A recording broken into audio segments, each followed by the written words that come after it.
అల్లుకున్న తీగతో కలుసుకున్న కులం, స్నేహమన్న మాటలో ముచ్చటైన ముగ్గురం, అందమైన జీవితం పంచుకున్న దోస్తులం, బాధలెన్ని చేరినా బెదిరిపోని మిత్రులం.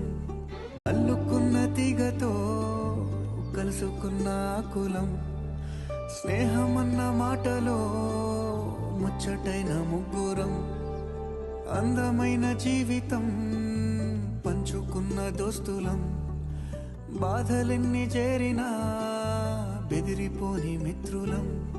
అల్లుకున్న తీగతో కలుసుకున్న కులం, స్నేహమన్న మాటలో ముచ్చటైన ముగ్గురం, అందమైన జీవితం పంచుకున్న దోస్తులం, బాధలెన్ని